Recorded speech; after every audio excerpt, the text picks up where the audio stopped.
Il y a quelques jours, j'ai consulté mes mails. Chers tous, Il y en avait un de François. nous formons ensemble une communauté, un tissu de liens relationnels qui caractérise et porte mon activité de maraîchage agroécologique. François, c'est mon maraîcher. Il a 32 ans. Il fait toutes sortes de légumes sur un petit terrain à Mont-Saint-Guibert. Je me sens donc suffisamment proche de vous pour vous partager ce qui suit dans les détails. Il a réussi à grouper autour de lui une petite communauté de clients qui se sont tous engagés à venir chez lui exclusivement.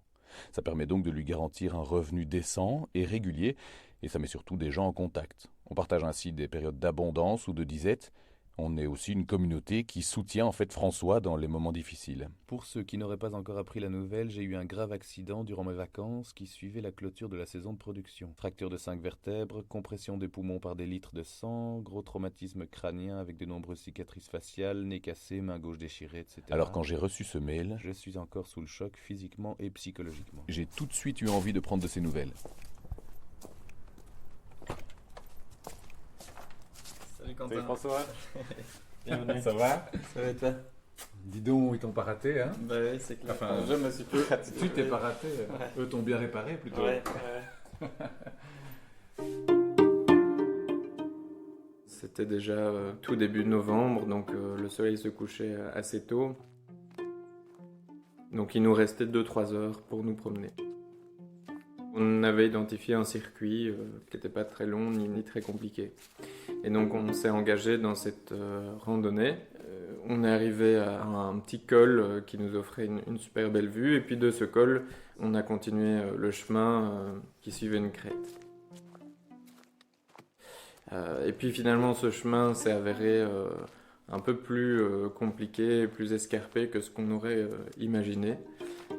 On arrivait sur une barre rocheuse. Vraiment une crête très pointue avec le précipice de tous les côtés. Le soleil allait se coucher, on s'est dit mais faire demi-tour ça va devenir dangereux aussi. Si on refait la même chose dans le noir, bon, d'une part on n'avait pas très envie et en plus ça allait devenir dangereux. On croyait apercevoir quelque chose qui ressemblait un peu à un escalier finalement. Et après beaucoup d'hésitation, on s'est dit bon ben, enfin je me suis dit tentons. Et là, je me suis plaqué contre le rocher et j'ai mis mes mains dans deux gros trous, deux grosses prises qui tenaient vachement bien. J'ai positionné mes pieds et ça me semblait une position assez stable pour pouvoir amorcer le mouvement et descendre un peu plus bas sur un premier palier qui allait voilà, ouvrir la descente. Et j'avais à peine dit à Damien, ok, c'est bon, là je tiens bien, que le rocher sur lequel j'avais mis ma main droite s'est détaché. Et je suis tombé dans le vide vers l'arrière.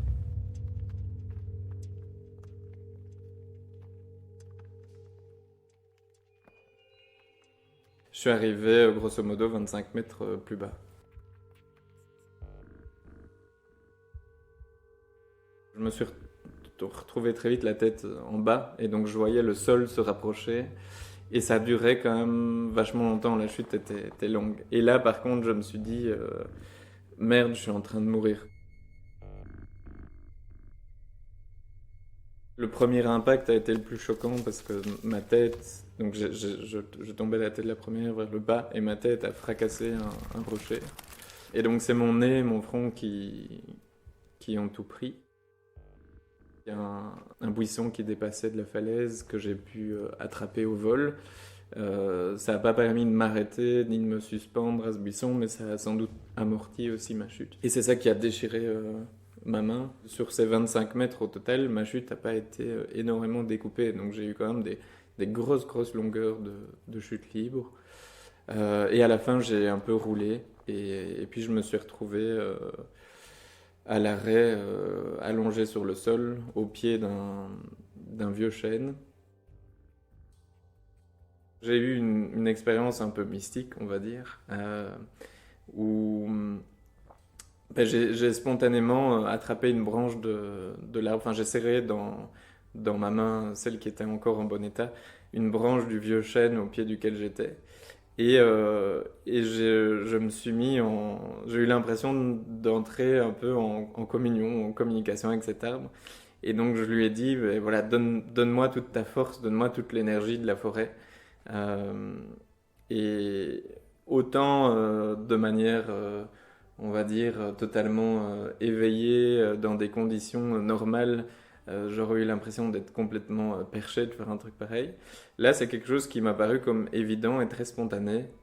Je me sentais en fait tellement proche de la nature que là, en l'occurrence, ben, la nature et tout le vivant qui m'entourait me semblait être un point d'accroche et un moyen de survie évident.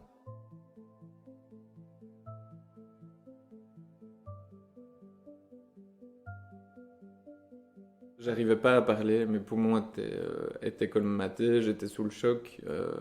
J'étais en train de voir toutes mes blessures, de sentir certaines douleurs, de voir le sang qui coulait sur moi, etc.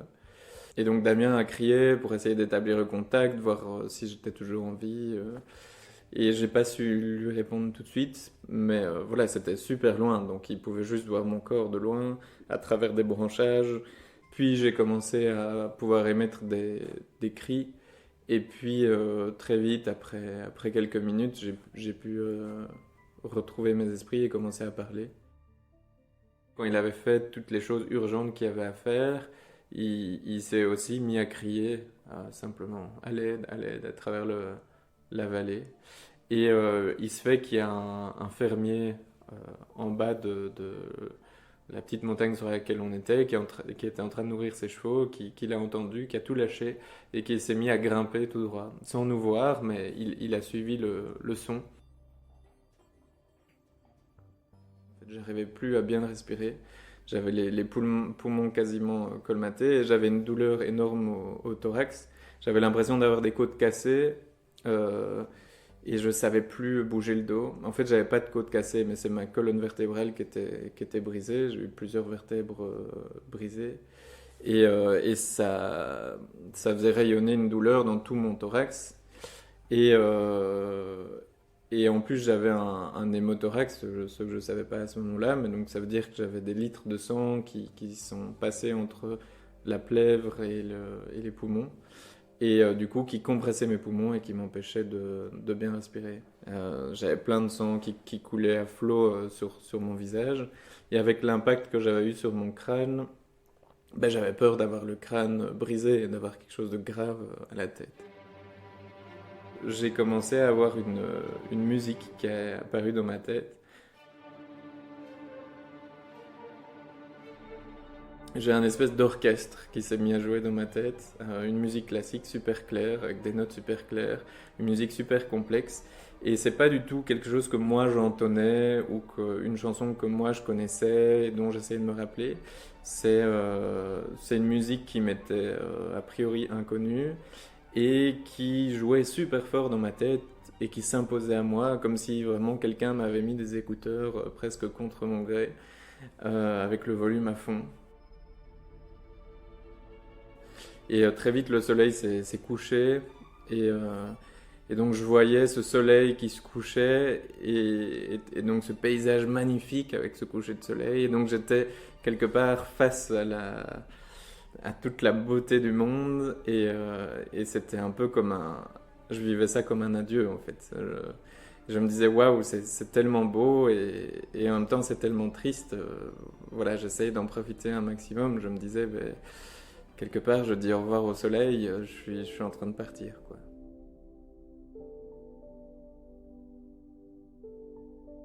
Je me suis dit mais je veux pas mourir, et donc peut-être que c'est en train de se produire, mais s'il y a la moindre chance que je puisse me battre pour que ça soit pas le cas, j'ai envie de me battre quoi. Et donc j'ai lutté pour pas m'endormir et j'ai essayé de penser à tout ce qui me donnait de l'énergie en fait, tout ce qui me fait vivre d'habitude, et donc je me suis raccroché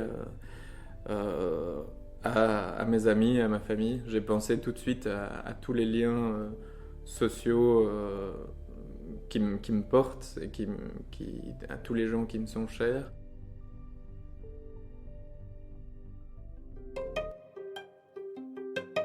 À un moment donné, j'ai 2 chiens qui sont arrivés face à moi, des espèces de chiens de troupeau de montagne. Et un des deux s'est arrêté devant moi, a fait le beau, et il a regardé l'autre, et l'autre est reparti chercher son maître, et puis a guidé son maître jusqu'à moi. Je commençais à avoir super froid, à tomber en hypothermie, et donc il a pu me couvrir avec les affaires qu'il y avait dans mon sac à dos, mais avec son manteau à lui aussi. Je me souviens qu'il m'avait dit c'est toujours plus impressionnant que ce qu'on pense. Ça va aller, tu vas t'en sortir. Et en même temps, je voyais sur son visage, j'entendais à son ton qu'il était très inquiet aussi. Un premier pompier secouriste qui est arrivé. Et lui, il a tout de suite stoppé l'hémorragie à la tête en faisant un bandage. Il a découpé mon sac à dos pour que je sois un peu moins tordu et que j'arrive à mieux respirer. Après, il ne pouvait pas faire grand-chose de plus. Il faut savoir que l'hélicoptère ne savait pas se poser, donc le personnel de l'hélicoptère était descendu avec un treuil. Ils ont dû faire toutes sortes de manœuvres pour me déplacer sur ce versant qui n'était pas très accessible. Ils m'ont placé dans une espèce de capsule, un espèce de sarcophage en plastique, et ils l'ont accroché au treuil de l'hélicoptère. Et ils m'ont remonté. Et donc, Damien, mon copain, a vu l'hélicoptère passer devant lui avec moi qui pendais au bout d'une chaîne. Moi, j'ai l'impression qu'il y a 20 personnes en blouse blanche qui se sont jetées sur moi et qui ont tout de suite commencé à travailler. Il y a des gens qui découpaient mes vêtements, d'autres qui me nettoyaient. Il y a une équipe de chirurgie qui a commencé à recoudre ma main, l'autre équipe qui a recousu mon visage. Tout ça s'est fait en anesthésie locale. Ça a duré des heures. Et donc ça, c'était assez flippant aussi. De subir pendant des heures cette couture sur le visage, sur les paupières, sur la main. Et c'est seulement d'ailleurs le 3e jour qu'on a commencé à pomper le sang dans mes poumons. Donc on m'a introduit des drains, on a fait des trous en dessous de mes bras et on a introduit des tuyaux pour pomper le sang.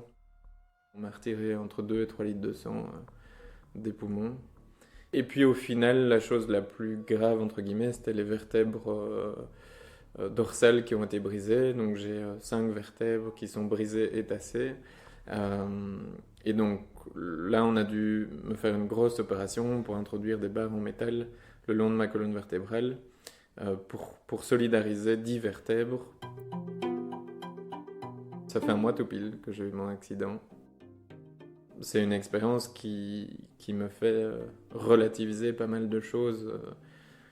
Voilà, dès le lendemain de ma chute, je mesurais autrement à quel point la vie est un cadeau, à quel point je tiens la vie, et à quel point aussi je vais considérer maintenant les choses différemment. C'est-à-dire accorder beaucoup moins d'importance à des choses qui sont futiles et sur lesquelles on se concentre peut-être un peu trop d'habitude.